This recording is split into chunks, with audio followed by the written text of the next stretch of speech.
नमस्कार मित्रों, आज तीसरा दिन है। हम लोग बात करने वाले हैं आज उदारवाद का दूसरा हिस्सा हम लोग करने वाले हैं और मैं आशा करता हूं कि आज ये समाप्त हो जाएगा। उदारवाद मैंने बताया कि आपके जो पेपर है, आपका सब्जेक्ट है, उसमें कई जगह पर आता है। उदारवाद का राज्य से संबंधित विचार क्या है, उदारवाद के विचारक कौन कौन से हैं वो लगाते हैं, और उदारवाद एक राजनीतिक वाद के रूप में, विचारधारा के रूप में अलग आता है। तो विचारधारा के रूप में देख रहे थे सामान्यतः, उसमें सबके रेफरेंसेस हम लोग आए रहे हैं, हम देख ही रहे हैं। तो हमने शुरुआत जो की थी वो की थी कि उदारवाद का आरंभ कैसे हुआ, और मैंने बताया था कि कैसे इंग्लैंड इसका आधार है, और उसके बाद में उससे आरंभ होकर 17वीं 18वीं शताब्दी में जो उदारवाद था उसे क्लासिकल लिबरलिज्म कहा जाता है, और जिसमें मूल रूप से जॉन लॉक इसका आरंभ करता है। मॉन्टेस्क्यू, ये दो विचारक प्रमुख माने जाते हैं जिन्होंने उदारवाद को परिभाषित किया 17वीं और 18वीं शताब्दी में। उसके पश्चात 19वीं शताब्दी जब हम आते हैं तो हम देखते हैं इसका स्वरूप थोड़ा सा बदला, और उसमें हमारे सामने इसका स्वरूप आया जिसे कहा जाता है उपयोगितावाद। आज हम आरंभ करेंगे इससे। उपयोगितावाद जो आरंभ किया वो आरंभ किया है बेंथम ने, और दूसरे दो विचारक और थे, एक था उसके साथ जेम्स मिल, और एक जेम्स मिल का बेटा था जॉन स्टुअर्ट मिल। ये तीन लोग प्रमुख रूप से माने जाते हैं जो उदारवाद के 19वीं शताब्दी में जो स्वरूप है उदारवाद का उसके प्रतिपादक है। जेम्स मिल एक और कारण से भी हमारे यहाँ पर इनफेमस है, इनफेमस ही कहूँगा, फेमस तो क्या है। उसने किताब लिखी थी महत्वपूर्ण हिस्ट्री ऑफ इंडिया 1815 में या कुछ ऐसे समय में, 3 बहुत बड़े वॉल्यूम्स, और उसमें उन्होंने भारत के इतिहास को 3 भागों में विभक्त किया था। तो उन्होंने कहा था हिंदू एंशिएंट इंडिया, मध्ययुग जिसे उन्होंने कहा कि मुस्लिम का राज था, पहले हिंदू का राज था, और फिर आधुनिक जब वो राज कर रहे थे वो था ब्रिटिश शासन। यानी दो जो भारत के शासन का हिस्सा जो समय था वो तो उन्होंने धर्म के नाम पे बताया, हिंदू और मुस्लिम, और तीसरा हिस्सा उन्होंने ब्रिटिश के नाम से बताया, न कि क्रिश्चियन के नाम से। और वो जो पुस्तकें थी उनकी बहुत महत्वपूर्ण थी। उसको आईसीएस जो पढ़ते थे, जो एग्जाम करते थे, जो 19वीं सेंचुरी के लास्ट में आरंभ हुए थे, उनके लिए कंपल्सरी रीडिंग थी। जब वो भारत में आते थे आईसीएस पास करके तो उनको पढ़ाया जाता था। तो इसलिए वो इनफेमस है। हमने बाद में भारतीय इतिहासकारों ने उसकी बहुत आलोचना की, लेकिन यहाँ पर हम उसकी बात नहीं करेंगे। हम बात करेंगे उसने उपयोगितावाद में बेंथम के साथ मिलकर एक नए प्रकार के दर्शन को जन्म दिया, उपयोगितावाद। हालांकि उस दर्शन का जो आरंभ है वो उससे पहले डेविड ह्यूम में माना जाता है, जो ब्रिटिशर्स था, उसने सबसे पहले आरंभ किया था।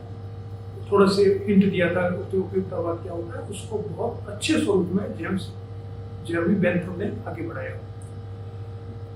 अब बेंथम ने जो उपयोगितावाद दिया है वह उदारवाद का ही 19वीं शताब्दी का स्वरूप है। ये पहली बात हमें ध्यान रखनी चाहिए। और वो क्लासिकल लिबरलिज्म जिसे कहते हैं, शास्त्रीय उदारवाद, उससे थोड़ा भिन्न है। क्या भिन्नता है और कैसे आगे बढ़ाया? सबसे पहली बात जो इसमें है वो ये है कि जो उपयोगितावाद है वो राज्य को महत्व देता है और प्लस राज्य को नियंत्रित करने की बात करता है, राज्य को सीमित करने की बात करता है।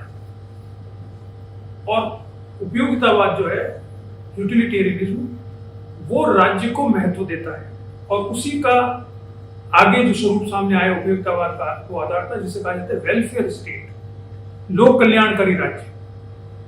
तो लोक कल्याणकारी राज्य जो समाजवादी राज्य, जो डेमोक्रेटिक सोशलिज्म का माना जाता है इंग्लैंड में, और जो 19वीं शताब्दी के लास्ट में आरंभ होता है, और बाद में 20वीं शताब्दी में लोक कल्याणकारी राज्य की अवधारणा बहुत महत्वपूर्ण हो जाती है, जिसमें माना जाता है कि राज्य का उद्देश्य लोक कल्याण करना है। क्लासिकल लिबरलिज्म में राज्य का उद्देश्य क्या माना जाता था?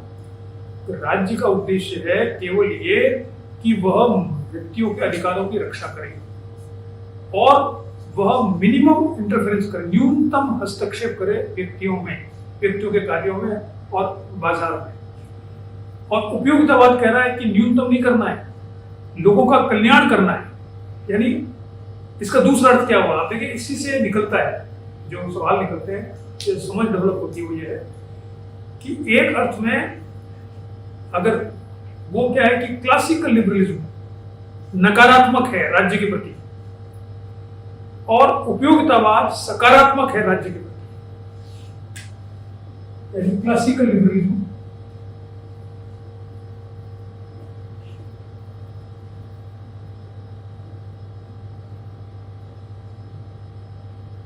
नेगेटिव और utilitarianism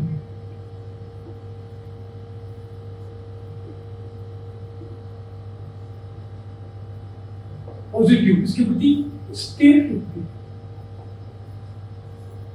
you got my point? ये महत्वपूर्ण है। क्यों ये क्यों ऐसा क्यों है? क्योंकि ये तो कहते थे कि राज्य को हमने पूरी इतिहास बताया था इसको पिछली बार कि राज्य शक्तिशाली है, उसको कमजोर करना है और राज्य स्वतंत्रता दे सबको। तो सबको उनका अर्थ था कि जो पैसे वाले हैं, जिनके पास जमीन है, जो ताकतवर है, जो प्रोड्यूस कर सकते हैं, जो फैक्ट्री बना रहे हैं, जो कैपिटलिस्ट है, उनको ज्यादा से ज्यादा शक्तिशाली बनाना है। इसलिए उनको पूर्ण स्वतंत्रता दे। राज्य कमजोर है, राज्य का काम केवल क्या है कि जो ये आपस में अगर युद्ध हो जाए, जैसे आपने दो लोगों को स्वतंत्रता दी और दोनों आपस में लड़ने लगे, तो राज्य का काम उसमें हस्तक्षेप करे बस, और कोई काम नहीं। उनको पॉजिटिवली आगे बढ़ाने का काम राज्य का नहीं है, वो काम वो स्वयं करेंगे। वो स्वयं उनमें रीजन है, विवेक है, इसलिए व्यक्ति स्वयं अपना विकास कर सकते हैं।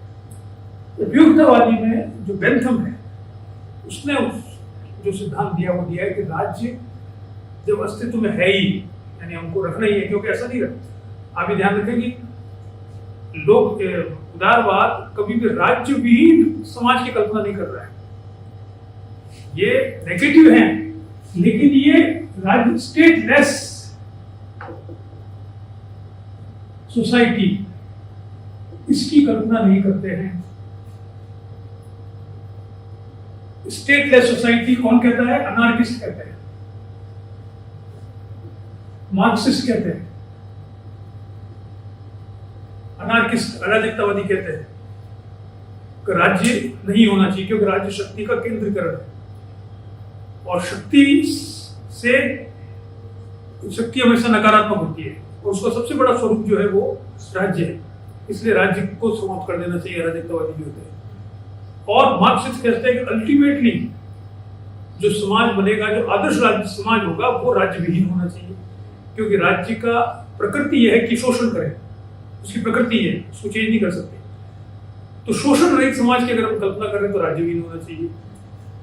उदारवादी कहते हैं राज्य का हस्तक्षेप न्यूनतम होना चाहिए, लेकिन ये नहीं कहते राज्य नहीं होना चाहिए। आप जानते हैं इसमें अंतर है छोटा छोटा। तो राज्य होना चाहिए, राज्य को आपने प्रोड्यूस किया है, बनाया है लोगों ने मिलकर, इसलिए राज्य होना चाहिए, लेकिन राज्य न्यूनतम काम ही करना चाहिए, नकारात्मक होने पर भी। ये कह रहे हैं कि नहीं, राज्य न्यूनतम नहीं, राज्य को अधिकतम अच्छा काम करना है। क्या काम करना है? तो उसने एक सिद्धांत दिया उपयोगितावाद का। उसने कहा कि साहब उसकी दर्शन है, उसका राजनीति उसका हिस्सा है कि कोई भी चीज हो दुनिया में, चाहे वो विचार हो, चाहे वो राज्य हो, चाहे कोई संस्था हो, चाहे ऑर्गेनाइजेशन हो, चाहे समूह हो, कुछ भी हो, उसका समाज में या धरती पर अस्तित्व इसीलिए होता है कि वो अधिकतम लोगों का अधिकतम भला कर सके, अधिकतम हैप्पीनेस दे सके। कोई भी चीज, अगर विचार भी है तो वही विचार सही है जो अधिकतम व्यक्तियों को अधिकतम सुख दे सके, वही समूह सही है जो अधिकतम व्यक्तियों को अधिकतम सुख दे सके, वही राज्य सही है जो अधिकतम व्यक्तियों को अधिकतम सुख दे सके। सो ग्रेटेस्ट हैप्पीनेस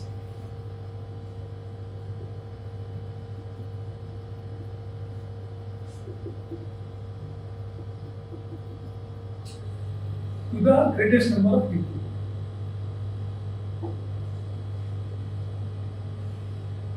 क्योंकि उसका ये कहना है कि हर वस्तु का, हर जीव का जिसमें चेतना है, वो सब एक ही प्रवृत्ति से गौर होते हैं, जो कि हॉब्स ने कहा था क्या काम होता है उनका कि वो कहते हैं कि जिससे सुख मिले उसको तो लो और जिससे दुख मिले उसको उससे दूर जाओ। यही काम है और कुछ नहीं काम है दुनिया में। तो इसलिए जो राज्य अपने नागरिकों अधिक तो लोगों को सुख दे रहा है वो सबसे अच्छा है, और जो दुख दे रहा है वो खराब है। अब सुख और दुख कैसे अंतर करेंगे, कैसे मालूम पड़ा सुख दे रहा है दुख दे रहा है? तो ये जो बेंथम है इसने कहा कि सुख को मापा जा सकता है, कैलकुलेट किया, उसने फेलिशियस कैलकुलस बनाया। तो साहब हर सुख को आप साइंटिफिकली उसको देख सकते हो, आपको सुख मिला नहीं मिला, उसके 10-12 उसने पॉइंट बताए कि तीव्रता है, कितना ड्यूरेशन क्या है, इंटेंसिटी क्या है, लॉन्गिविटी क्या है, कंपैरिजन क्या है दूसरे सुखों से वगैरह वगैरह। यानी happiness is definable by quantity, scientific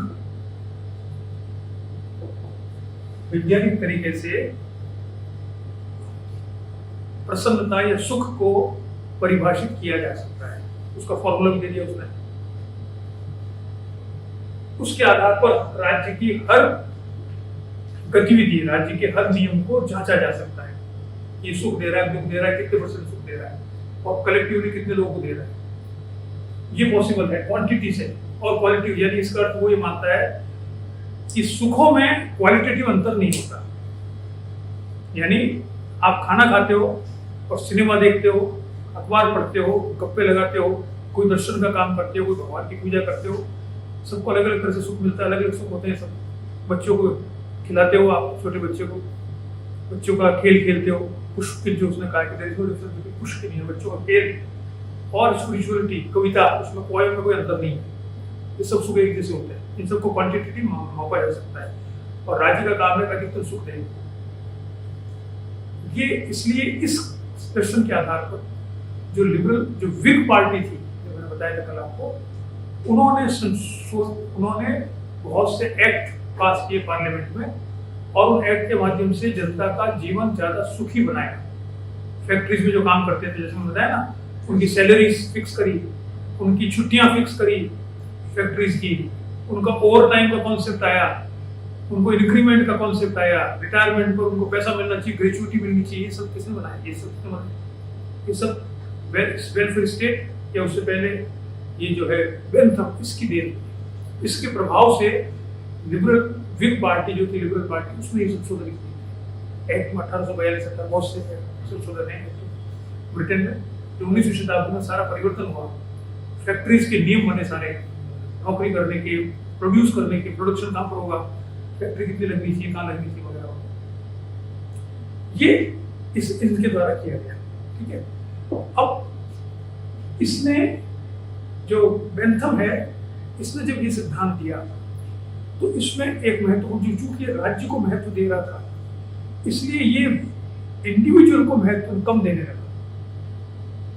राज्य को देखो तो व्यक्ति को कैसे दोगे? तो इसने कहा कि जो अधिकार है, व्यक्ति का अधिकार, जिसकी जो बहुत महत्वपूर्ण माने जाते थे क्लासिकल लिबरलिज्म, उसको उसने महत्व नहीं दिया। उसने कहा अधिकार को क्या जरूरत है, यूटिलिटी की जरूरत है। आपको अगर सुख मिल रहा है राज्य से तो अधिकार का क्या करोगे? अधिकार से सुख ही तो मिलता है। आप स्वतंत्रता का अधिकार है तो आप स्वतंत्रता का अधिकार क्यों चाहते हो? क्योंकि उससे आपको सुख मिलता है। तो कहता है स्वतंत्रता का अधिकार और आप नौकरी करते हो उसमें रेस्ट्रिक्शन आपके ऊपर है, दोनों के सुखों को कैलकुलेट किया जा सकता है। और कैलकुलेट करोगे तो आप पाओगे नौकरी में काम करने से जो सुविधाएं मिलती है वो अपने मालिक के खिलाफ बोलने से ज्यादा सुख देती है।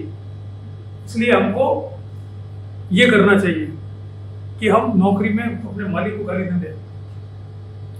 तो इसलिए राइट्स को महत्व नहीं देता, ये ध्यान रखें।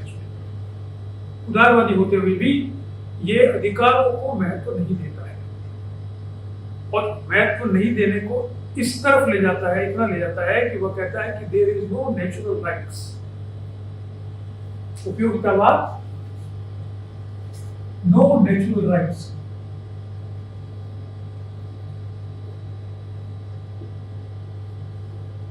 प्राकृतिक अधिकार, स्वाभाविक अधिकार नहीं होते हैं। लॉक कहता था कि होते हैं और ये कहता नहीं होते हैं, जबकि दोनों उदारवादी है। ये कहता है राइट्स जो होते हैं वो मूल रूप से राज्य के द्वारा दिए जाते हैं, क्योंकि राइट्स में आप देखिए इसमें पावर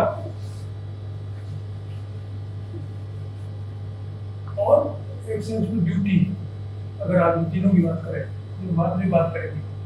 अधिकार, शक्ति और कर्तव्य, राइट्स, पावर्स एंड ड्यूटीज, इनमें क्या संबंध होता है? इनमें ये संबंध होता है कि वेंथम को अगर हम मानते हैं तो, और उनको हम आपस में जोड़े सबको, तो हम देखेंगे कि पावर जो है, when power is recognized then it becomes right. Unrecognized power is not right. शक्ति को जब, और रिकॉग्निशन किसके द्वारा? राज्य के द्वारा। जब राज्य से मान्यता प्राप्त होती है शक्ति को, तो वह अधिकार बनता है। और राज्य अगर उसको शक्ति को मान्यता न दे तो वो आपकी शक्ति है, अधिकार नहीं है। जैसे राज्य आपको शक्ति देता है कि सड़क पर आप 60 किलोमीटर की रफ्तार से इस सड़क पर अपनी गाड़ी चला सकते हो, ठीक है? yes. ये आपकी क्या है? राइट है। पावर तो आपके पास ये, आप 100 किलोमीटर की रफ्तार से चला सकते हो, लेकिन अगर राज्य नहीं कहता है तो वो पावर है, वो राइट नहीं है, ठीक है? और ड्यूटी क्या होती है फिर इसमें? ड्यूटी का अर्थ ये है कि क्या आपको चलाना चाहिए, अगर उसमें रेट कर रखा हो 40-60 तक है तो क्या आपको 60 तक चलाना चाहिए, आपकी ड्यूटी है क्या? इसको दूसरे अर्थों में हम पॉलिटिकल साइंस का जो उदाहरण दिया जाता है क्लासिकल, कि आपके पास वोट देने का क्या होता है? राइट या पावर या ड्यूटी? राइट होता है, वोट देने का क्या होता है? कि बड़ा क्लासिकल सवाल है कि वोट देने का हम कहते हैं कॉन्स्टिट्यूशन में लिखा हुआ है कि हमारा राइट है, ये तो लिखा हुआ है कॉन्स्टिट्यूशन में, ठीक है? लेकिन हम जानते हैं कि जो वोट होते हैं उसमें कई लोग वोट देने जाते ही, और कईयों को वोट देने नहीं दिया जाता है, ये भी हम जानते हैं हिंदुस्तान में। तो अगर आपके पास शक्ति नहीं है वोट देने की, तो राइट का क्या अर्थ है? आपको अधिकार तो है लेकिन बूथ पे जाने नहीं देंगे आपको। वहाँ पार्टी के लोग खड़े हैं, आपसे आप वेद मालूम पड़ेगा, आपसे पहले कोई वोट देंगे आपके नाम से, तो आप क्या करोगे? तो आपका राइट होते हुए क्या करो? कुछ नहीं। So you should have right as well as power to exercise that right, then you can enjoy the right. Otherwise right are basically written documents. तो पावर भी होनी चाहिए और राइट भी हो। अब ड्यूटी क्या माना जाता है, जिसको हम कहते हैं कि साहब एक अच्छा नागरिक का ये कर्तव्य है कि उसको वोट देना चाहिए। अधिकार तो सबके पास होता है, लेकिन हम वोट देने नहीं जानते, इसका अर्थ ये कि हम अच्छे नागरिक नहीं है। और इसको आप अरस्तु से अगर जोड़े तो आपने पढ़ा था, उसमें क्या कहता है, सिटीजनशिप की डेफिनेशन दी थी, वो पढ़े थे क्लास में। नागरिक कौन होता है? जो राज्य के कार्यों में स्वभाव रूप से हिस्सेदारी करे, habitual participation in the activities of the state. तो अगर वो स्वाभाविक रूप से पार्टिसिपेट कर रहा है तो वह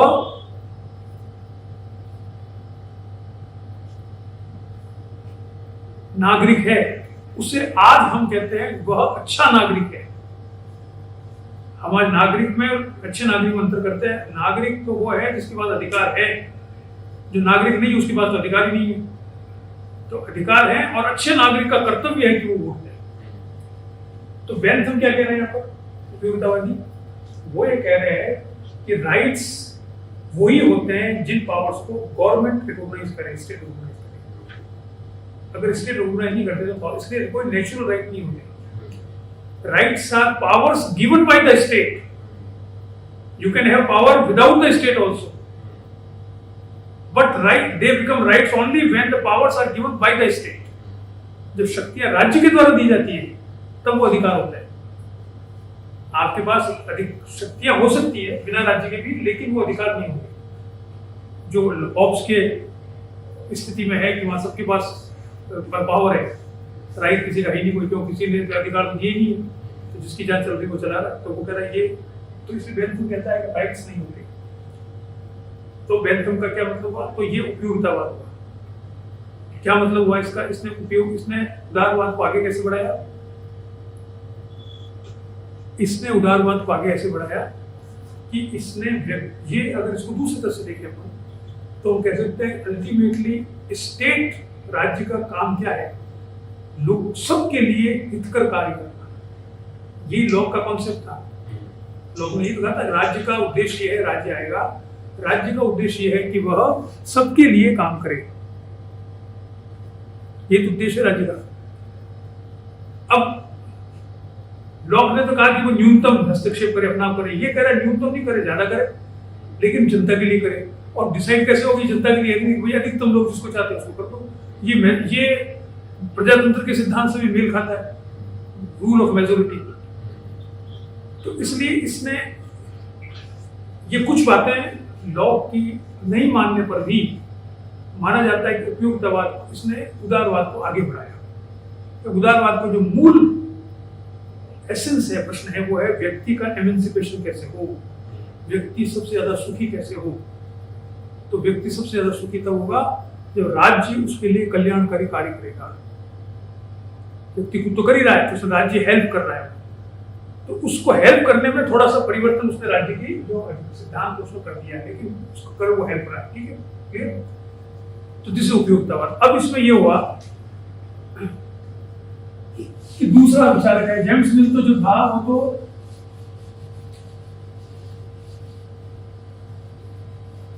सर ये लिबरल भी इमेंसिपेशन की बात करते हैं, तो फिर वो क्रिटिकल थियरी में भी इमेंसिपेशन की बात की जाती है, बिल्कुल की जाती है। हाँ, तो ये उसमें अलग सिमिलरिटी हो गई, अंतर नहीं, अंतर है। क्रिटिकल थियरी को ध्यान रखें, एमेंसिपेशन किससे करता है, राज्य को नियंत्रित करके। They are against the concentration of power and state, ये फंडामेंटल है, उससे एमेंसिपेशन होगा क्रिटिकल थियरीज के द्वारा। इसमें राज्य के विरुद्ध नहीं कर रहे उदारवादी, राज्य से हेल्प लेके कर रहे हैं, एमेंसिपेट होते हैं। Got my point? Yes sir. दोनों में अंतर है। अच्छा वो आपने सवाल पूछा कि भाई राज्य एमेंसिपेशन की बात करें तो क्रिटिकल थियरिस्ट भी कर रहे हैं और उदारवादी भी कर रहे हैं, तो दोनों में अंतर क्या है? तो अंतर ये है कि क्रिटिकल थियरिस्ट हैबरमास जैसे लोग वो राज्य और शक्ति के कंसंट्रेशन के विरुद्ध काम करते हैं, और उदारवादी राज्य के हेल्प लेकर, सहायता लेकर काम करते हैं। उद्देश्य दोनों का एक, उद्देश्य का एक ही। ठीक है, अब इसके बाद आएगा आपके उपयुक्तवादी में आएगा जेएस मिल। जेएस मिल आता है बेंथम के बाद में। तो जेएस मिल ये कहता है कि ये जो बाकी तो ठीक है, लेकिन इसमें प्रॉब्लम ये आएगी कि साहब सबको आप एक जैसा ही मान लो। दो प्रॉब्लम है, उन दो प्रॉब्लम को इसने सॉल्व किया फिलोसॉफिकल। पहली प्रॉब्लम तो ये है कि क्या हैप्पीनेस इज क्वांटिटेटिव और इट इज क्वालिटेटिव आल्सो। और उसका फेमस स्टेटमेंट है, आप लोगों ने पढ़ा होगा, it is better to be a dissatisfied Socrates than to be satisfied human being. It is better to be a dissatisfied human being than to be satisfied pig. तो इसलिए हैप्पीनेस का concept इतना आसान नहीं है। जो बड़े बड़े आर्टिस्ट होते हैं, बड़े बड़े दार्शनिक होते हैं, वो हमेशा अनहैप्पी नजर आते हैं, क्योंकि वो किसी बड़े उद्देश्य के खोज में लगे हुए होते हैं। इसलिए वो रोजमर्रे की जिंदगी में परेशान नजर आते हैं। लेकिन तो उनकी परेशानी एक साधारण आदमी की जो आराम कर रहा है उससे बेहतर है। जैसे आपने आइंस्टीन का सुना होगा, आइंस्टीन को माना जाता है दुनिया में जो आईक्यू सबसे ज्यादा आईक्यू में से एक था उसका दुनिया में। तो वो और उसने तो स्क्वायर बड़े रिवोल्यूशनरी फिलोसॉफी में काम किया था फिजिक्स में। तो उसके बारे में कहा जाता है कि वो एक ही साबुन रखता था, दाढ़ी बनाने का और कपड़े धोने का और नहाने का, उसका एक ही साबुन होता था। तो उससे किसी ने पूछा गया तो एक ही साबुन से तीनों काम क्यों करते हो? तो उसने कहा कि यार 3 साबुन रखने पर कॉम्प्लिकेशन बढ़ जाते हैं, इट इज वेरी कॉम्प्लिकेटेड, कौन सा साबुन से क्या मैं भूल जाता हूँ, इसलिए मैं यही रखता हूँ। अब आप सोचिए वो आदमी जो इतना आईक्यू जिसका इतना बड़ा है, वो एक साबुन को मैनेज नहीं कर सकता 3 साबुनों, लेकिन इससे वो उसकी जिंदगी खराब थोड़ी हुई। आप 6 साबुन रख लो तो आप बड़े आदमी थोड़ी बन गए उससे। You are not happier than that fellow. That is what John Stuart Mill says कि आप क्वांटिटेटिव अंतर नहीं, क्वालिटेटिव अंतर होता है, तो क्वालिटेटिव अंतर आपको मानना चाहिए। इसलिए जो कैलकुलस बनाया है कि आप गणित के हिसाब से जोड़ो, वो गलत है। आपको अलग अलग उसमें मानना चाहिए और उसमें जो जितना ह्यूमन वैल्यूज हैं, ह्यूमन वर्च्यूज हैं, उसके जितने नजदीक होंगे वो उतना ही अच्छा गुण है, हैप्पीनेस है। जितना आप पशु के नजदीक होंगे उतना ही कम हैप्पीनेस है। The more you are away from physical happiness, gratification, the better you are. ये आप वो गुण जो पशुओं में नहीं होते और जिनसे पशु संतुष्ट नहीं होते, उन गुणों में अगर आप आगे बढ़ रहे हो तो वो गुण बेहतर है। और निस्बत की जो पशुओं में होते हैं कि सब खाना भूख लगती है, पशुओं को लगती है, तो आप अच्छा खाना खा लो उसका सुख मिलता है, वो तो पशु वाला सुख है। आपको अच्छी नींद आ जाए वो भी पशु वाला नींद होता है, सेक्स कर लो वो भी पशु का है। इसके बियॉन्ड अगर आप कविता लिखते हो जो पशु नहीं लिख सकता, तो आप वो ज्यादा बेहतर सुख है। चाहे उस कविता लिखने में आपको भूखा रहना पड़ रहा हो, रात को नींद नहीं आ रही हो, तब भी आप कवि हो अगर, तो आप बेहतर आदमी हो निस्बत उसको जो कि सो रहा हो, तो जिसको नींद बहुत अच्छी आ रही है, कॉन्शियसनेस लेवल उसका बहुत लो है। तो ये वो जॉन स्टुअर्ट मिल ने आर्ग्यू किया। दूसरा उसने कहा कि साहब ये जो आप कह रहे हो अधिकतम व्यक्तियों का अधिकतम सुख, इसमें समस्या ये है कि साहब आप एक तरफ तो बात करते हो, आप प्रत्येक व्यक्ति को एमेंसिपेशन की एक तरफ आप अधिकतम व्यक्ति कर रहे हो, तो बाकी जो बच गए उनका क्या होगा? 100 में से तो उसका फेमस स्टेटमेंट है कि 100 में से 99 लोग एक तरफ हो और एक आदमी अलग हो जिसको मूर्ख माना जाता है 99 के द्वारा, फिर भी उसके अधिकार, बोलने के अधिकार की रक्षा करना हमारा कर्तव्य है। वोल्टेयर ने जैसा कहा था। तो ये हर एक व्यक्ति का भी आपको ध्यान रखना पड़ेगा। ये उसका मूल मुद्दा है जो वो कहना कोशिश करता है। ठीक है, अब ये 19वीं शताब्दी में आरंभ से पहले 50 साल जो थे, तो 60 साल 1869 में उसने लिखी थी ऑन लिबर्टी, उसने स्वतंत्रता को बहुत महत्व दिया, जो बाद में पढ़ेंगे। तो उस समय तक ये उदारवाद इसमें कन्वर्ट हो चुका था, जिसे हम कहते हैं कि उपयोगितावाद। ठीक है, अब इसके अगर अलग नेक्स्ट आता है, जिसे कहा जाता है नव उदारवाद या social liberalism, classical liberalism,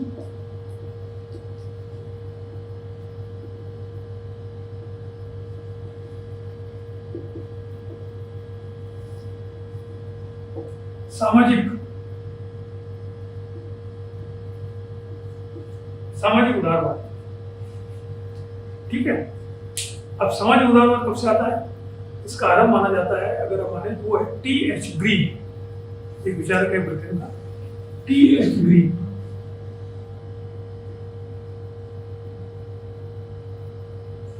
T.H. Green ने 1844 में जब उसकी डेथ हो गई थी, 1844 में उसकी डेथ हो गई थी, उस साल उसकी एक किताब है, ये किताब है प्रोलिजमेना ऑफ एथिक्स, प्रोलिजमेना ऑफ एथिक्स।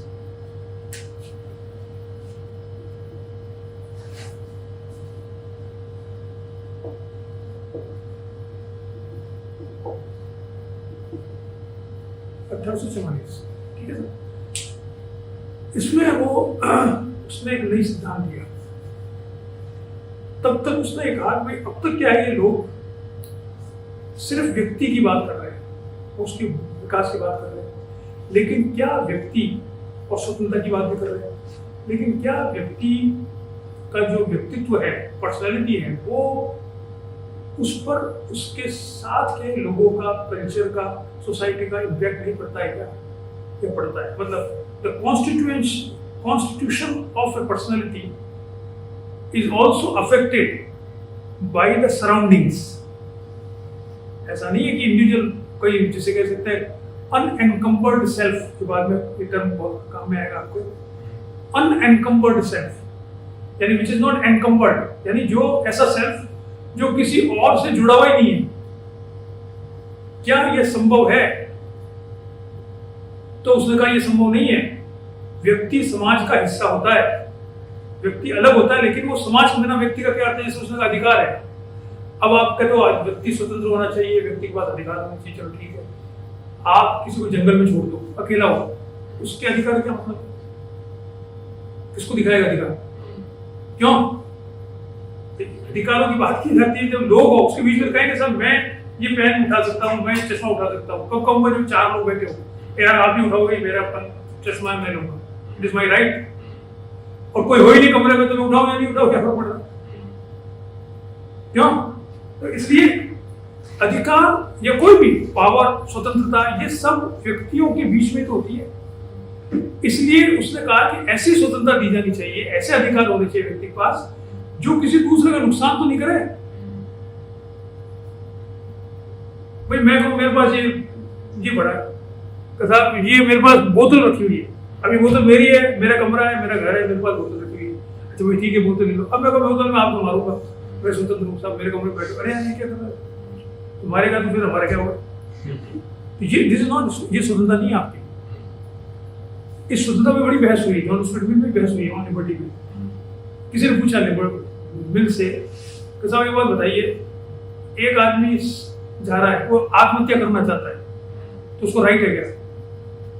आप कह रहे हो फ्रीडम होनी चाहिए, जो उसका फेमस स्टेटमेंट हम पढ़ेंगे बाद में कि वो लिबर्टी के साथ खुद पर और खुद के विचारों पर वो पूर्ण रूप से स्वतंत्र है।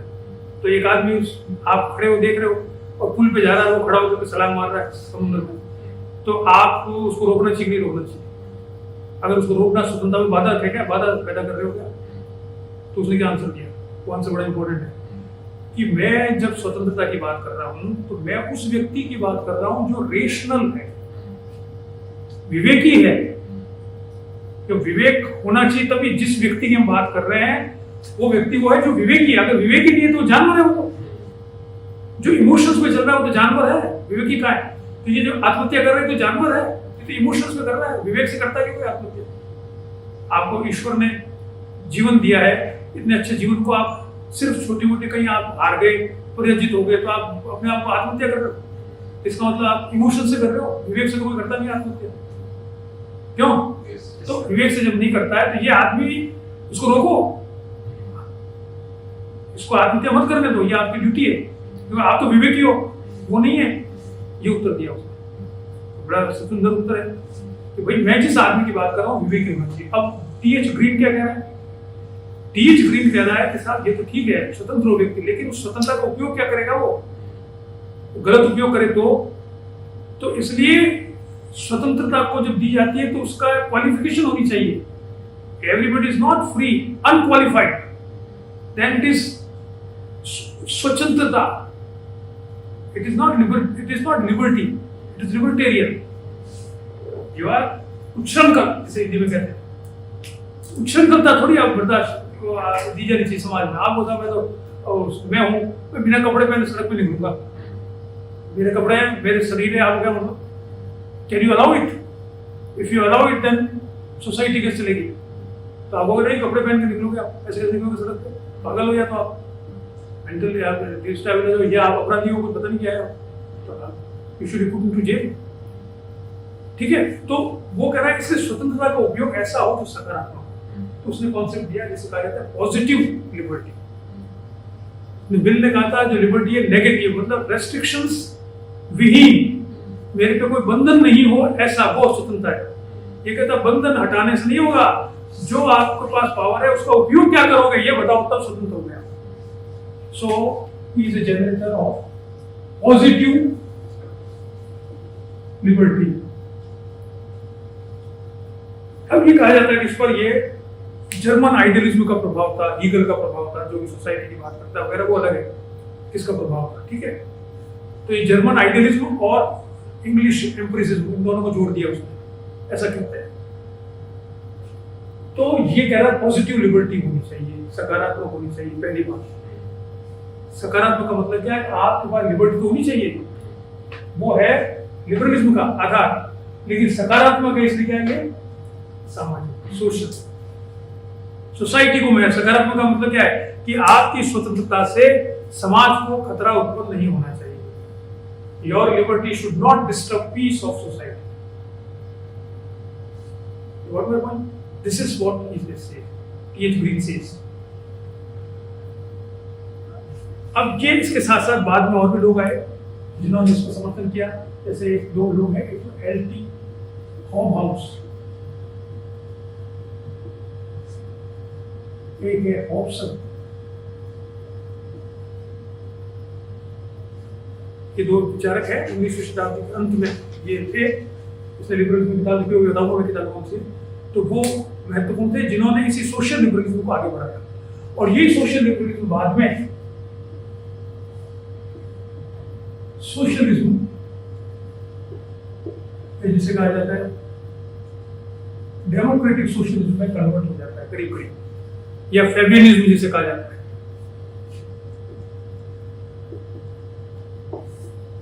इनके विचार करीब करीब एक जैसे हैं, यानी वो थोड़ा एम्फेसिस सोसाइटी पे ज्यादा कर दो तब तो फेबियनिज्म या जिसे कहते हैं इवोल्यूशनरी सोशलिज्म या डेमोक्रेटिक सोशलिज्म हो जाएगा। जब इंडिविजुअल पे रखोगे ज्यादा तो वो लिबरलिज्म, सोशल लिबरलिज्म हो जाएगा। ये थोड़ा सा एम्फेसिस का फर्क है। ये 19वीं शताब्दी के उत्तरार्ध में, लास्ट के फेज में इंग्लैंड में बहुत पॉपुलर हुआ, और इससे ही लिबरल थियरी ने तो इसको अपना उसमें मैनिफेस्टो में इसको इंक्लूड किया, social liberalism. What we are going to do, we are going to bring social liberalism in Britain, इसको माना गया। ठीक है, तो ये सोशल लिबरलिज्म इसके बाद नेक्स्ट आता है।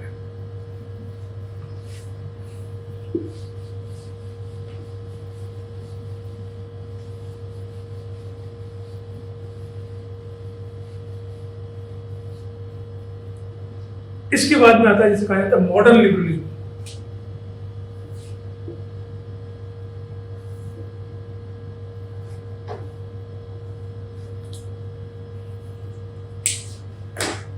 मॉडर्न लिबरलिज्म में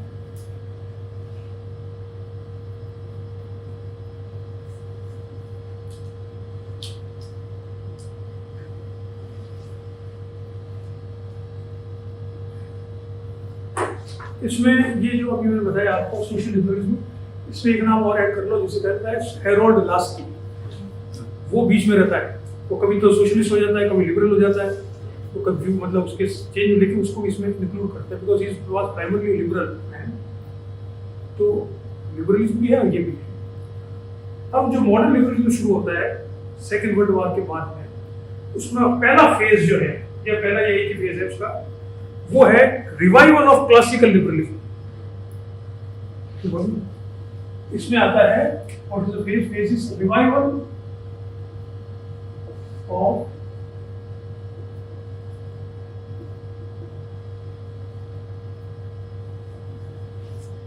क्लासिकल लिबरलिज्म। तो मतलब क्या है कि वो जो ये जो सोशल लिबरलिज्म आया और फिर ये डेमोक्रेटिक सोशलिज्म आया जो बहुत मजबूत होता गया, और धीरे धीरे ये सोशल लिबरलिज्म तो सोशलिज्म के अंदर खत्म हो गया, जाकर सोशलिज्म में कन्वर्ट हो गया, क्योंकि सोशलिज्म जो था वो कम्युनिज्म के खिलाफ था। तो वो सोशलिज्म ने इसको भी ऑब्जर्व कर लिया, कम्युनिज्म के कुछ लोगों को ऑब्जर्व करके सबसे पावरफुल एक क्रिटिक ऑफ लिबरलिज्म के रूप में इमर्ज हो गया सेकेंड वर्ल्ड वॉर तक आते हैं। और सेकेंड वर्ल्ड वॉर के बाद में जब फासिज्म भी आया था वो खत्म हो गया, तो कम्युनिज्म और ये दो रह गए, और उसमें भी जो थोड़े लिबरल थे वो सोशलिस्ट हो गए, जो कम्युनिस्ट पार्टी में नहीं थे या कम्युनिस्ट जो सरकारें थी उसके अंदर नहीं थे, वो सब पूरी दुनिया में जो सोशलिस्ट हो गए तो वो लिबरलिज्म के खिलाफ हो गए।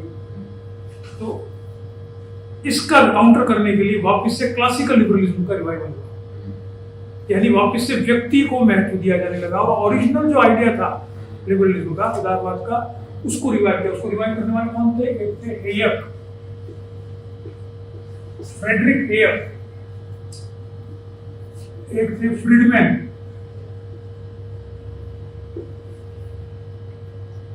फिर थे बर्लिन,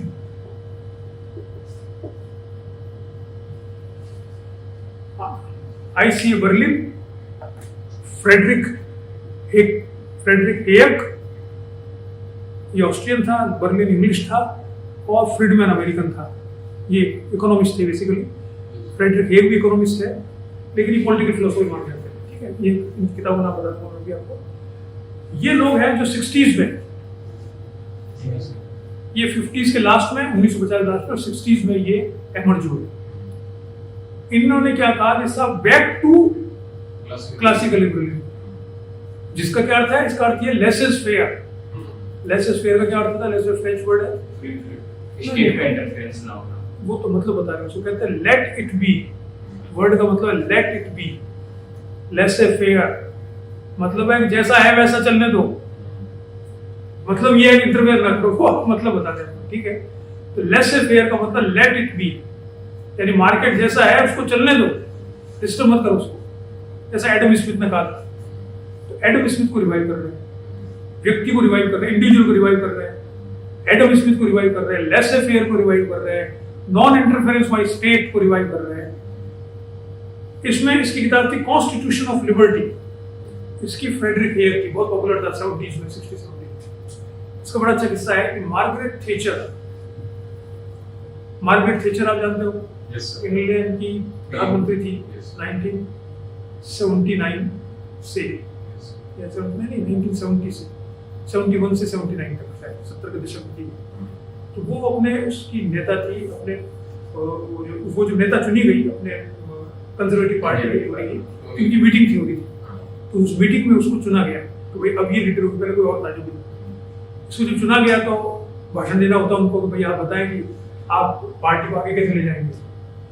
तो उसने कहा, वो खड़ी हुई, उसने कोई भाषण नहीं दिया, उसने कहा कि ऐसा है, ये किताब मेरे पास है, I will implement the ideas contained in this book, और किताब को पटक दिया सामने। और वो किताब किसकी थी? Constitution of liberty by Friedrich Hayek. Friedrich Hayek, एक है ना, HYEK, एक। उसने उस किताब की कॉन्स्टिट्यूशन ऑफ लिबर्टी 1960 में लिखी हुई, उस किताब को उसने पटक दिया मेज पर। उसे पूछा भाषण तो आप कहाँ ले जाओ, पार्टी किधर जाएगी? उसने कहा पार्टी कहीं नहीं जाएगी, इसमें जो लिखा हुआ है ना मैं उसको इम्प्लीमेंट करूँगा, पढ़ लो इसको। इतना पावरफुल विचार है। कॉन्स्टिट्यूशन ऑफ लिबर्टी, हाँ, 1960। तो वो 1917 का पूरा दशक आप जानते हैं, जो जिसे न्यू राइट कहा जाता है, वो यही था। तो ये हुआ क्लासिकल लिबरलिज्म का रिवाइवल। अब ये 3 फेज हो गए बड़े बड़े। तो लेकिन इन सब में जो कॉमन चीज थी वो क्या था? कई चीजें कॉमन है पूरी इस थ्रेड में। अब तक जो बताया ना मैंने, क्लासिकल से लेकर के हेयर तक, इनमें डिफरेंसेस तो मैंने बताई थी, कुछ अलग अलग है सब, लेकिन कॉमन थ्रेड भी है। कॉमन थ्रेड क्या है कि सभी लिबर्टी में विश्वास करते हैं, चाहे पॉजिटिव हो चाहे नेगेटिव हो। मतलब कुछ पॉजिटिव बीच में है, लेकिन लिबर्टी बेसिकली। और दूसरा राइट्स, अधिकार और स्वतंत्रता, ये दो व्यक्ति की, अधिकार एवं स्वतंत्रता, ये दो बातें व्यक्ति की महत्वपूर्ण है, ये उदारवाद कहता है। You got it? Yes, sir. ये सिमिलरिटी है दोनों में। दोनों सब में, हाँ, तो पूरे लिबरलिज्म में। अब तक जो पढ़ा है मैंने, क्लासिकल लिबरलिज्म 1790 में जो उसने किताब लिखी थी, क्या लिखी थी किताब? जॉन लॉक ने, टू ट्रीटाइजेस ऑन द गॉस्पेल। 1790 में भारत में क्या हो रहा था? 1690 में क्या हुआ था? अंग्रेज से पहले आ गए थे 1600 में।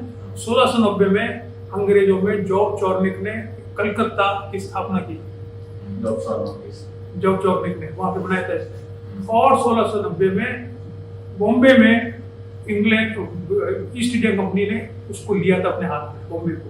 उससे पहले वो पुर्तगालियों के हाथ में था। फिर इंग्लैंड के राजा ने पुर्तगाली की लड़की से, राजा की लड़की से शादी की, तो दहेज में उनको बॉम्बे मिल गया, और तब उन्होंने बॉम्बे को किया था। तो दहेज हमारे यहाँ नहीं है, वहां भी थे, हम सोचते हैं हमारे यही है। ठीक है, तो यानी आप मैं कंपेयर इसलिए कर रहा हूँ, आप यहाँ औरंगजेब का शासन था, उसने हैदराबाद में जाकर शासन करना शुरू किया 1690 में, दक्षिण में अपनी को बनाई। तो ये कर रहे थे, वो किताब लिख रहे थे इंग्लैंड में। बताइए आप कैसे शासन कैसे चले, यहाँ क्या कर रहे थे? यहाँ कोई लिख नहीं रहा था किताब, कहाँ लिख रहे थे? यहाँ सिर्फ मुगल काल में या उसके पहले जो किताब लिखी गई वो सिर्फ थी स्ट्रक्चर बताने की, मतलब व्यवस्था कैसे चल रही है ये बता रहे थे, क्या होना चाहिए ये नहीं बता रहा था। डरते थे तुम राजा से, तो भाई और शासन कैसे चल रहा है? आपको आईन आई अकबरी, तो आईन आई अकबरी क्या है? वो अकबर बताया अकबर का शासन कैसे चल रहा है। लेकिन शासन कैसे चलना ये गलत है, कैसे आना चाहिए ये कौन नहीं बताने वाला था, ये कोई नहीं बता रहा। इसलिए बात पीछे न्यू लिबरल्स किसमें आएंगे? न्यू लिबरल नियो लिबरल अगर शब्द है NEO, हाँ तो वो आते हैं ये क्लासिकल लिबरल, ये जो रिवाइवल ऑफ क्लासिकल लिबरल, इसे राइट इसमें कहते हैं। ठीक है, अब ये तो हुआ इन सब में कॉमन बात है, लेकिन 1970 तक आते आते चूंकि समाजवाद बहुत पॉपुलर था, और द्वितीय विश्व युद्ध में आप जानते हो कि उसके बाद में कम्युनिज्म बहुत पॉपुलर था, आधे दुनिया पे राज कर रहा था, और राज इसलिए कर रहा था क्योंकि वो उसने कहा था कि हम आपको समानता भी देंगे और स्वतंत्रता भी देंगे, और ये कह रहे थे हम सिर्फ स्वतंत्रता देंगे, पहले समानता बाद में आएगी नहीं आएगी देखो। तब एक विचारक आया, उसने ये नेक्स्ट लास्ट फेज है कंटेम्पररी लिबरलिज्म जिसे कहा जाता है, वो है जॉन रॉल्स। नाम सुना आप लोगों ने? Yes sir. ये मेरा फेवरेट जॉन रॉल्स मेरा फेवरेट हुआ करता था, अभी भी है। उसने मैंने किताब लिखी सबसे पहले हिंदी में, जॉन रॉल्स, और बहुत इंग्लिश में बहुत सारी किताब है। जॉन रॉल्स ने 1971 में किताब लिखी है थियरी ऑफ जस्टिस। इससे इसने लिबरलिज्म को चेंज किया फंडामेंटली। क्या चेंज किया? इसने कहा कि अब तक philosophically first phase, second phase जो था वो था उपयोगितावाद का, और उपयोगितावाद का जो दर्शन है वो इतना पावरफुल है कि उसको आप हटाना बड़ा मुश्किल है। कि उपयोगितावाद कहता है कि वो चीज सही है जिसमें अधिकतर लोगों को सुख मिले। अब इसको, ये बहुत कॉमन सेंस का वो है, इसके बड़े उदाहरण है, लोग इसको, अधिकतर लोग इसको मानते हैं। मैंने कक्षा में एक दो चल मैं आपको बताता हूँ उदाहरण, जो माइकल सेंडल, जिसका मैं नाम लूंगा, उसने अपनी किताब में कोट किया है उसको, जिसे कहा जाता है ट्रॉली प्रॉब्लम। सुनिए आपने कभी ट्रॉली प्रॉब्लम? ट्रॉली प्रॉब्लम क्या है? ट्रॉली प्रॉब्लम ये होता है कि साहब पटरियां हैं ट्रेन की, उस पर ट्रॉली चलती है, उसमें 3-4 जन बैठ के पटरी को ठीक करते हैं, उसी स्पीड चलती है। ट्रेन जब नहीं आ रही है, एक जगह पे ट्रॉली जा रही है, ठीक है, ये कल्पना कीजिए आप, ट्रॉली जा रही है, ट्रॉली जाते जाते एक मोड़ आता है, स्पीड पे चल रही है वो ट्रॉली 60 की स्पीड से या जो भी स्पीड से, उस मोड़ पर पहुंचते ही ट्रॉली के ड्राइवर को जो चला रहा है उसको दिखता है कि यार उस साइड में 4-5 लोग उस पर जा रहे हैं, ट्रॉली पर आगे, इधर पीठ है उधर आगे जा रहे हैं, और अब वो जिस रफ्तार से चल रही है वो जाके उससे मिलेगी 4-5 से, और वो आ जाएगी, ऐसा उसको लगता है। ब्रेक नहीं लगा सकता वो, और वो कुछ कर नहीं सकता, तो मेरे सामने मार रहा हूँ तो मार। उसी समय उससे जो उस मोड़ पे पहुंचता है, उसको राइट में, ये तो लेफ्ट में जा रहा है मान लो, राइट में एक ऐसी अनयूज्ड पटरी नजर आती है जो बंद हो चुकी है। ये तो बहती हुई पटरी, इसमें ट्रेनें चलती है, वो एक अनयूज्ड है जिस पर ट्रेनें बहुत सालों से नहीं बंद है, जिस पर घास फूस उग गए वगैरह, उस पर एक आदमी जा रहा है। तो ये कहता है, अब उसके सामने मॉरल डिलेमा, एथिक्स में पढ़ता है, आइए से पढ़ोगे आप, कि अब वो उसके बाद इतना ही समय है कि वो चाहे तो इधर ये मोड़ दे थोड़ा सा, तो ट्रॉली उसे एक आदमी को मार दे, और नहीं मोड़े तो इन 5 आदमी को मारे, तो उसको क्या करना चाहिए? ये सवाल है, इट इज वेरी डिफिकल्ट सवाल। क्लास में आप पूछो, मैंने पूछा कई बार, 90% हाथ खड़ा करते साहब उसको एक को मारना चाहिए। ये उपयोगितावादी आर्गुमेंट है, इट इज कॉमन सेंस। अगर यार 5 को क्यों मार रहे हो, 1 को मार दो, लेकिन इमेनुअल कांट कहता ना नहीं, गलत है, क्योंकि जो पटरी बंद है उस पर आदमी जाना, तो उसको क्या पता पीछे से कोई आएगा, जब पटरी बंद है उसकी बेचारी क्या गलती है?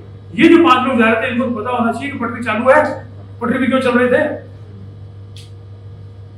लगभग क्या, आप पीछे ट्रेन ही आ जाती तो वो उस पर, चूंकि ट्रेन आती नहीं है, चलता ही नहीं कुछ, तो चल रहा था बेचारा। तो why do you change it? 4 मरे चाहे 1 मरे, जो सही है वो सही है, जो गलत है वो गलत है। तो उपयोगितावाद इतना पावरफुल कॉमन सेंसिकल फिलोसफी है कि उसको हर आदमी तुरंत एक्सेप्ट कर लेता है, और इसलिए बहुत कुछ चल रहा है। आज भी दुनिया में डेमोक्रेसी है, फलाना जो भी है, सब में ये माना जाता है। वोट मांगने में सारी जनता कह रही है कि गणेश जी दूध पिया तो तेरे हाथ, वो चैलेंज करने वाला कहता है यार बैठो फालतू बातें कर रहे। So this is a common sensical philosophy. लेकिन इससे लिबरलिज्म को नुकसान हो रहा है, क्योंकि इससे जो बहुत तरह के नुकसान है, वो रॉल्स पढ़ेंगे तो थोड़ा बताऊंगा मैं आपको, लेकिन अभी तो सिर्फ इतना ही देखें कि जॉन रॉल्स ने 1971 में पुस्तक लिखी है। उसने कहा कि मैं उपयोगितावाद के दर्शन को खत्म कर रहा हूँ और एक नया सिद्धांत दे रहा हूँ, थियरी ऑफ जस्टिस। तो वो क्या है वो उसको अपन बाद में देखेंगे, तो वही आपके कोर्स में। और उसमें उसने पूरा चैप्टर में, आधा चैप्टर क्रिटिसिज्म ऑफ उपयोगितावाद लिखा है, उपयोगितावाद की आलोचना, और एक नया जस्टिस एज फेयरनेस का कॉन्सेप्ट दिया है, न्याय उचितता के रूप में, ये कॉन्सेप्ट दिया है। तो 1971 से कंटेम्प्रेरी लिबरलिज्म आरंभ होता है, समसामयिक उदारवाद। तो इसका प्रणेता तो कौन है? वो है जॉन रॉल्स। उसके बाद में कौन लोग आए? इसमें मूलतः 3 भागों में विभक्त हुआ है ये उदारवाद। और ये 3 भाग कौन कौन से हैं? एक तो है जिसे कहा जाता है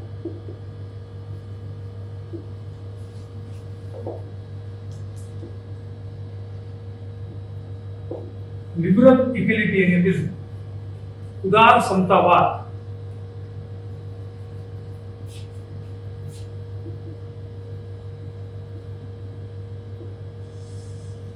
दूसरा है लिबर्टेरियनिज्म, इच्छा स्वतंत्रवाद। और तीसरा है कम्युनिटेरियनिज्म,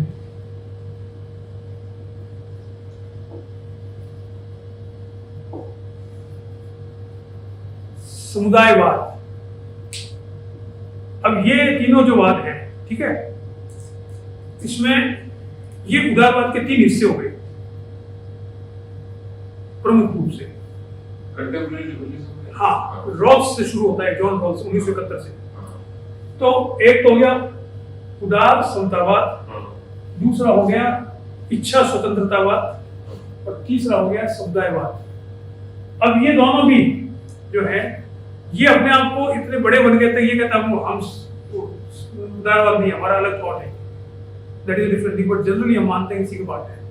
तो जैसे होता है ना, कोई एक बच्चा बड़ा हो जाए तो अगर अलग मकान बना ले तो वो कहता मैं तो अलग रहता हूँ, और तू रहता है तो किसी का बेटा याद रहता क्या है, कोई तो मकान हो जाएगा वो नहीं आएगा। तो ये लिखा, ये भी अपने आप को जब बड़े हुए 70s 90s में, तभी अपने आप को इंडिपेंडेंट घोषित कर दिया, बड़े। फिर 2000 के बाद में आते आते इनके जो इन्होंने क्रिटिक किया लिबरलिज्म की, तो लिबरलिज्म में इन्होंने क्रिटिक्स को अपने अंदर ले लिया और ये खुश हो गए, वापिस से लिबरल आ गई, लिबरलिज्म। ये मतलब मोटा मोटा है, लेकिन अपन को 3 भाग मानने पड़ेंगे। इसमें है जॉन रॉल्स, इसके अलावा 2 और विचारक माने जाते हैं। एक है Brian berry,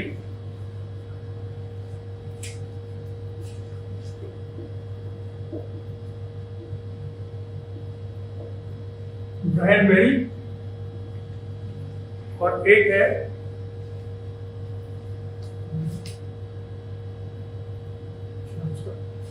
taking right series की किताब है,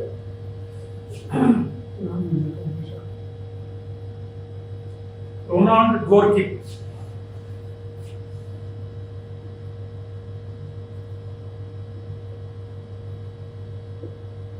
ये तीनों मिलके लिबरल इगलिटेरियनिज्म के विचार हैं, ठीक है। अब आप आइए साहब लिबर्टेरियनिज्म। लिबर्टेरियनिज्म का सबसे बड़ा विचारक है रॉबर्ट नोजिक, क्या आपके कोर्स में भी है?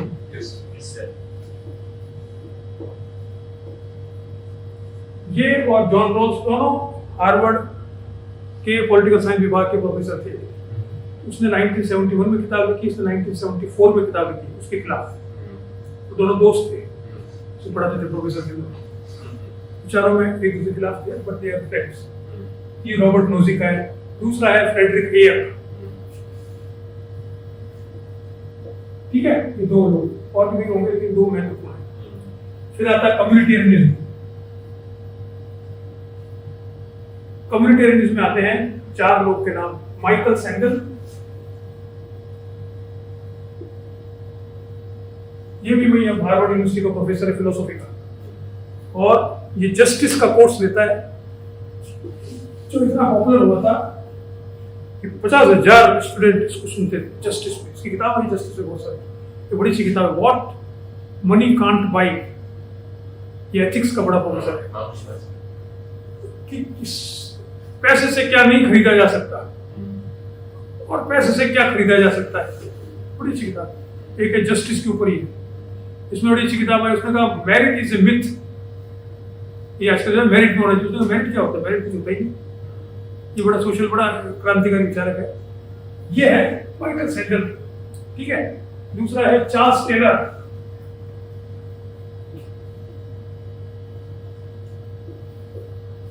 चार्ल्स टेलर, ये कैनेडियन फिलोसोफर है। तीसरा है मैकेंटायर,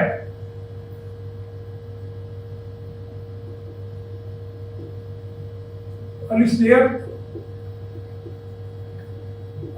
मैकेंटायर, MECINTYRE, मैकेंटायर, ठीक है। और चौथा है जोसेफ राजवी, चौथा है आपका जो अपने कोर्स में भी है माइकल होल्जर।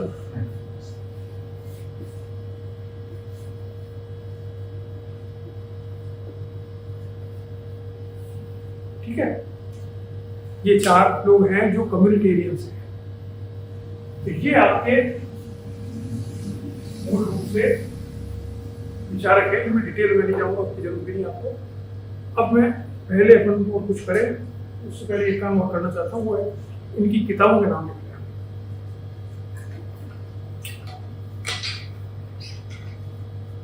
किताबों का नाम शुरू से लिखे आप।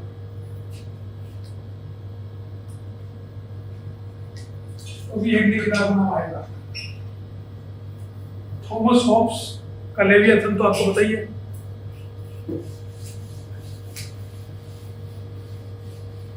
दूसरा है जॉन लॉक का two ट्रीटाइजेस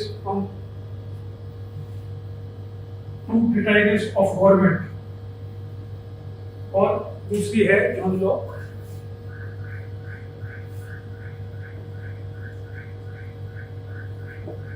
to treatises and the letter of toleration, letter concerning toleration। ये बहुत महत्वपूर्ण किताब है।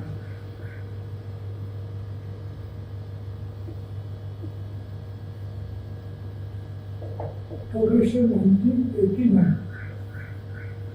ये इसलिए किताब महत्वपूर्ण है कि टॉलरेशन जो है, टॉलरेशन मतलब किसी को सहना, सहानुभूति या सहानुभूति नहीं, किसी को टॉलरेट करते क्या करते हैं, सहन करना, सहनशीलता। तो सहनशीलता उदारवाद का एक हिस्सा है। इसलिए उदारवाद कहते हैं अलग अलग ग्रुप, अलग अलग कल्चर के ग्रुप होंगे, सबको एक दूसरे को सहन करना चाहिए। लेटर ऑफ टॉलरेशन, न केवल इंडिविजुअल बल्कि समूह भी एक दूसरे को सहन करें, डिफरेंसेस को सहन करें, सहिष्णुता है ना, ये उदारवाद का एक हिस्सा है। ये ध्यान रखने की बात है। इसी प्रकार से फिर आप आइए, वो है मोंटेस्क्यू। मोंटेस्क्यू ने क्या लिखा था,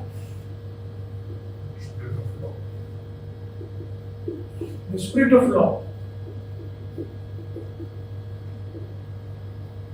1748 में, ठीक है।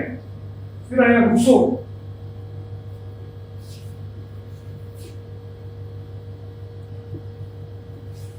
इसकी किताब है ऑन सोशल कॉन्ट्रैक्ट,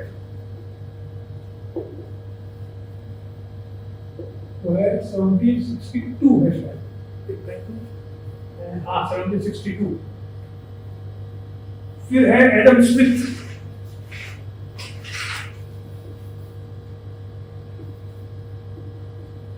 ये है किताब वेल्थ ऑफ नेशन।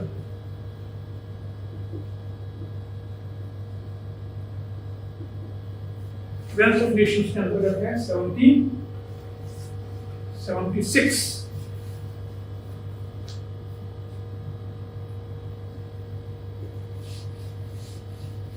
फिर है सब आपके इमैनुअल कांट,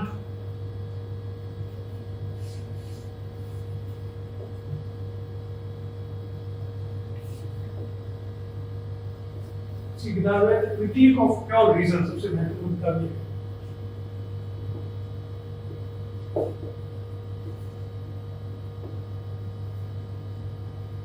1781।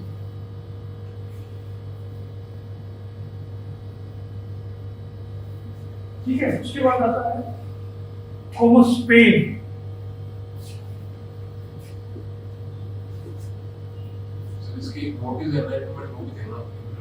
वो किताब पैम्फलेट है छोटा सा, वो ज्यादा महत्वपूर्ण है। वो महत्वपूर्ण दूसरे सेंस में एनलाइटनमेंट के हिसाब से, लेकिन जो इसको क्लासिक किताब मानी जाती है वो ये है, क्रिटिक ऑफ प्योर, जिसके कारण से फेमस है।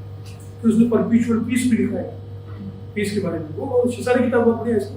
इसने एक तो क्रिटिक ऑफ प्योर रीजन, तो दूसरी क्रिटिक ऑफ प्रैक्टिकल रीजन। इसमें इसकी फिलोसफी सामने आती है, जो रेशनलिज्म की फिलोसफी है। थॉमस पेन ने लिखा था राइट्स ऑफ मैन।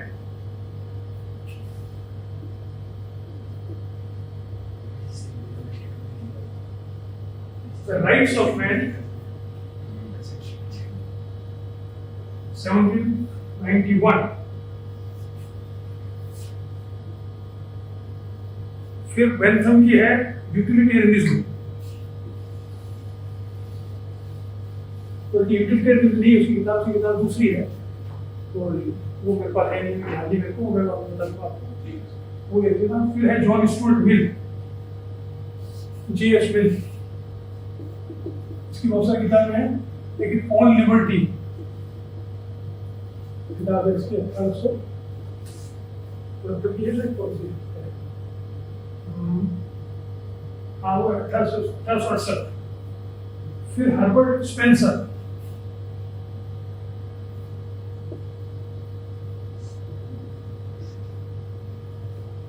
इसकी किताब है मैन वर्सेस स्टेट।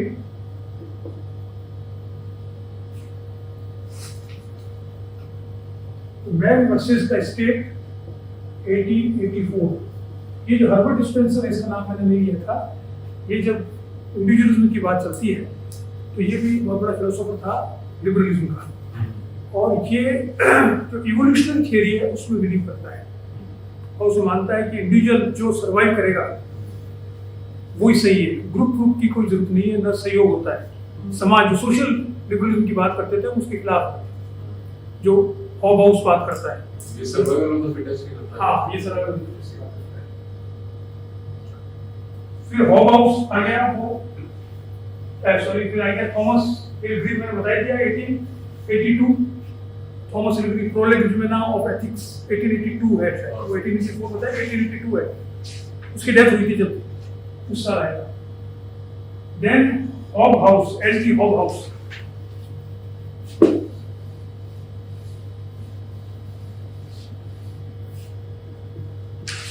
आपने वो बुक प्रोजेलमेंट ऑफ एथिक्स का राइटर कौन बताया?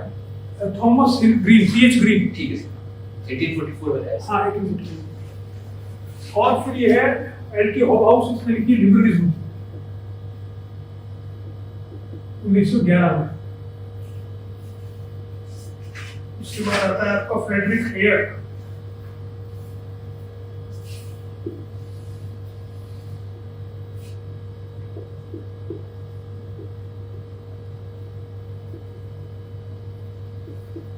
The Road to Serfdom।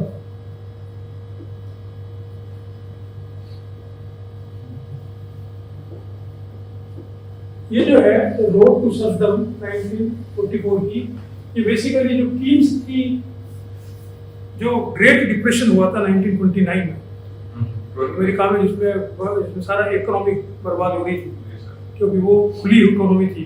सब कीन्स ने ये सजेशन दिया था कि स्टेट को इंटरवीन करना चाहिए, और कुछ जो एरियाज हैं उसमें स्टेट रहे,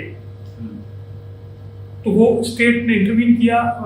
न्यू डील जो उसने करी फ्रैंकलिन रूजवेल्ट ने, इन्होंने इसको बनाया, वापस रिवाइव कराया इकोनॉमी को। उसके खिलाफ ये फ्रेडरिक हेयर ने लिखा रोड टू सर्फडम, यानी ये स्टेट जो इंटरफेयर करेगा तो ये सर्फडम क्या होती है, जो स्लेवरी जो उस समय फ्यूडलिज्म के अंतर्गत होती थी, लैंडलॉर्ड और सर्फ, तो ये रोड टू सर्फडम है, स्टेट का इंटरवेंशन। ये उसने बहुत बड़ा क्रिटिक उसमें लिखा था, और बाद में उसने लिखी जिस किताब का मैंने रेफरेंस दिया था आपको, द कॉन्स्टिट्यूशन ऑफ लिबर्टी।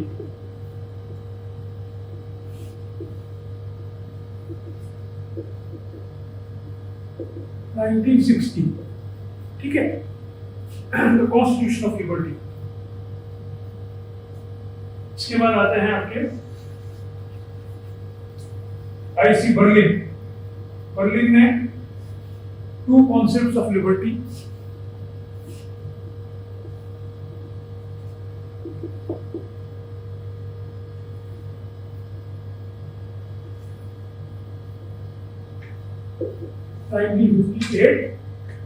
और 4 essays on liberty 1962। ये आईसी बर्लिन की किताब है। अब इसके बाद में जो किताबें हैं वो है कंटेम्प्रेरी लिबरलिज्म की, जो आपको बता दी जाएगी। अब अभी मुझे तो हो गया, लेकिन अभी थोड़ा सा और बच गया लिबरलिज्म, अब वो अपन कल करेंगे आगे, है ना। उसमें ये कंटेम्प्रेरी लिबरलिज्म मुझे बताना है थोड़ा सा, और जो मेजर बात, अब ये सारा मैंने बता दिया आपको लिबरलिज्म हिस्ट्री।